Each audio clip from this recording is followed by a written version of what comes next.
Google Pixel 7 গুগলের একটি খুবই জনপ্রিয় ডিভাইসের ভিতরে একটি। এই ফোনটি লঞ্চ হয়েছিল ২০২২ সালে। ২০২৫ সালে এসেও এই ফোনটির চাহিদা খুবই বেশি। বর্তমানে এই ডিভাইসটি আপনারা বাংলাদেশের মার্কেটে সেকেন্ড হ্যান্ড পেয়ে যাবেন ২৮ থেকে ৩২,০০০ টাকার ভিতরে। এই মুহূর্তে আপনি যদি একটি Google Pixel 7 কেনার প্ল্যানিং করতেছেন তাহলে এই ভিডিওটি আপনার জন্য। কারণ এই ভিডিওতে আমরা জানাবো ২ বছর পর এই ফোনটির ইউজার এক্সপেরিয়েন্স কেমন, এই ফোনটির ক্যামেরা কিরকম, এই প্রাইস রেঞ্জে এই ফোনটি কি বেস্ট হবে কি হবে না তা জানতে দেখতে হবে ফুল ভিডিও। আর এই সম্পূর্ণ ভিডিও জুড়ে থাকছি আমি শাহাদ হোসেন সজীব, শাহাদ স্টেট ডাউট থেকে।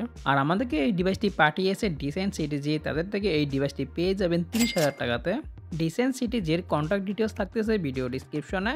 এই প্রাইস রেঞ্জে এই ফোনটি কেনার প্রথম কারণটি হলো এই ফোনটির ইউআই। এখানে আপনারা পেয়ে যাবেন ক্লিন একটা স্টক অ্যান্ড্রয়েড, থাকছে না কোনো আবিজাবি অ্যাপ। সো আপনি যদি একজন স্টক অ্যান্ড্রয়েড লাভার হয়ে থাকেন তাহলে এই ফোনটি আপনার জন্য। সফটওয়্যারের দিক দিয়ে এই ফোনটি রান করতেছে লেটেস্ট অ্যান্ড্রয়েড 15। তাছাড়া এই ফোনটি থেকে আরও ৩ বছরের সফটওয়্যার আপডেট পেয়ে যাব। দ্বিতীয় কারণটি হলো এই ফোনটির ক্যামেরা, যেখানে থাকছে 50 megapixel main sensor, 12 megapixel ultra wide, 10.8 megapixel selfie camera. ফোনটির মেইন ক্যামেরা দিয়ে সর্বোচ্চ 4K 60 fps করা যায় ভিডিও। আর এই হলো এই ফোনটির 4K ভিডিও স্যাম্পল। তাছাড়া আপনারা এই ফোনটি দিয়ে 1080, 30, 60, 120 fps এবং কি 240 fps স্লোমো ভিডিও করতে পারবেন, যেখানে আপনারা পেয়ে যাবেন EIS এবং কি OIS। ভিডিও কোয়ালিটির কথা বলতে গেলে প্রাইস অনুযায়ী এই ফোনটির ভিডিও কোয়ালিটি মোটামুটি ভালো। নেক্সট কথা বলা যাক এই ফোনটির পিকচার স্যাম্পল নিয়ে। আমরা সবাই জানি পিক্সেল ক্যামেরার জন্য খুবই জনপ্রিয়। পিক্সেল 7ও এই ফোনটির ক্যামেরার জন্য খুবই জনপ্রিয় এখন পর্যন্ত। দিনের বেলা খুবই ভালো ভালো ছবি পাচ্ছিলাম আমরা এই ফোনটি থেকে। যথেষ্ট পরিমাণ ডিটেলস এবং কি শার্পনেস থাকছে, কালার কারেকশন, ডাইনামিক রেঞ্জ এবং কি শার্পনেস যথেষ্ট ছিল ছবিতে। পিক্সেল ফোন সবসময় ন্যাচারাল ছবি দিয়ে থাকে, যা অনেকের কাছে পছন্দ হয় না। আর এই ফোনটির পোর্ট্রেট মোডও খুবই ভালো ছিল, আমরা এই ফোনটি থেকে খুবই ভালো ভালো পোর্ট্রেট ছবি পাচ্ছিলাম। আর আপনারা পিকচার স্যাম্পল দেখে একটি আইডিয়া নিতে পারছেন এই ফোনটি কিরকম পোর্ট্রেট দেয়। আর এই হলো এই ফোনটির রাতের ফটোগ্রাফি। রাতেও আমরা এই ফোনে থেকে খুবই ভালো ছবি পাচ্ছিলাম। আর যদি লাইটিং কন্ডিশন ভালো থাকে তাহলে আপনারা এই ফোনে থেকেও খুবই ভালো ভালো ছবি পেয়ে যাবেন। আর এই হলো এই ফোনটির সেলফি ক্যামেরা। এই সেলফি ক্যামেরা দিয়েও আপনারা খুবই ভালো ভালো ছবি পেয়ে যাবেন। ফোনটি থেকে আমরা একটি সমস্যা পেলাম, তা হলো হিটিং ইস্যু। এই ফোনটি দিয়ে যদি আপনারা আউটডোরে কিছুটা ফটোগ্রাফি করে থাকেন তাহলে এই ফোনটি কিছুটা হিট হয়। আর পিক্সেল 7 থেকে আপনারা লং টাইম ধরে ভিডিও করতে পারবেন না, কারণ এখানেও থাকছে হিটিং ইস্যু। সো ফোনে কিছুটা হিট হয়, এটা মাথায় রাখবেন। আবার কারণটি হলো এই ফোনটির ডিজাইন এবং কি বিল্ড কোয়ালিটি। ডিজাইনের দিক দিয়ে গুগল পিক্সেল অন্য সব ফোনের তুলনায় খুবই আলাদা। 2 বছর পুরাতন হওয়া সত্ত্বেও এই ফোনটির বিল্ড কোয়ালিটি খুবই শক্তপোক্ত। এই ফোনটি সামনে পিছনে ব্যবহার করা হয়েছে গোরিলা গ্লাস বিগ টাচ, আর সাথে থাকতেছে অ্যালুমিনিয়াম ফ্রেম।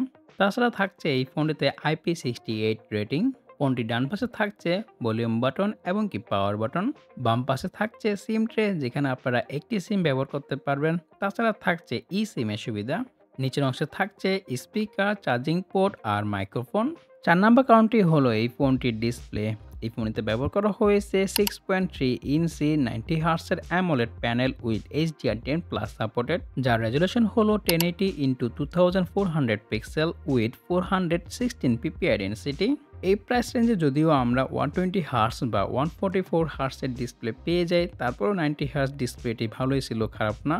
তাছাড়া এই ফোনটি ডিসপ্লেটি খুবই শার্প এবং কি স্টুডিও স্পিকারটাও খুবই লাউড ছিল। আর আউটডোরে ইউজ করার জন্য থাকছে 1400 নিটস পিক ব্রাইটনেস, যা দিয়ে আপনারা ইজিলি আউটডোরে ইউজ করতে পারবেন, কিন্তু ডাইরেক্টলি সানলাইটে কিছুটা প্যারা খাবেন। তাছাড়া থাকছে অলওয়েজ অন ডিসপ্লে সুবিধা।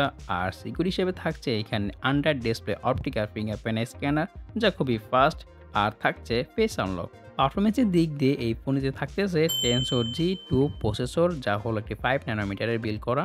আর এই ফোনটি আপনারা দুইটি ভেরিয়েন্টে পেয়ে যাবেন, 8 128 আর 256 জিবি।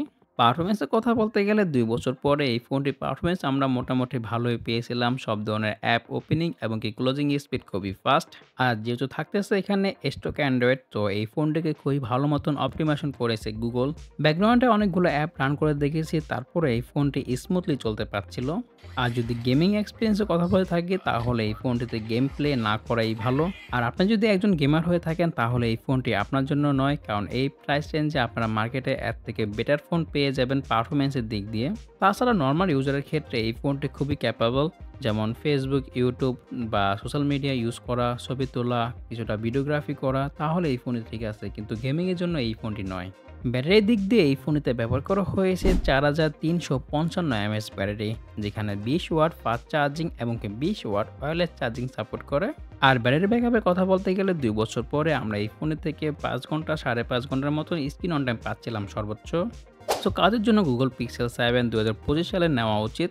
প্রথমত, আপনি যদি একজন গেমার হয়ে থাকেন এবং একজন হেভি ইউজার, তাহলে Google Pixel 7 আপনার জন্য নয়। যদি আপনি এই প্রাইস রেঞ্জে একটি ক্যামেরা ফোন খুঁজতেছেন, সাথে একটি ক্লিন স্টক অ্যান্ড্রয়েড ইউজ করতে চান, তাহলে Google Pixel 7 আপনার জন্য। তাছাড়া এই প্রাইস রেঞ্জে বর্তমানে আপনারা মার্কেটে অফিসিয়াল, আনঅফিসিয়াল এবং সেকেন্ড হ্যান্ড অনেক ফোন পেয়ে যাবেন। আর অবশ্যই যেই ফোনটি কিনুন না কেন, এই মুহূর্তে ভালো মতন বুঝে শুনে তারপরে কিনুন। আর আপনি যদি একজন Google Pixel ইউজার হয়ে থাকেন, তাহলে জানাতে পারেন আপনার ইউজার এক্সপেরিয়েন্স কেমন ছিল। সো আজকের এই ভিডিওটি এই পর্যন্তই। পরবর্তী কোন ফোনের ভিডিও বা রিভিউ চান তা জানাতে পারেন কমেন্টে। আজকের জন্য আমি বিদায় নিচ্ছি। আমি শাহাদ হোসেন সজীব, শাহাদ থেকে। আল্লাহ হাফেজ।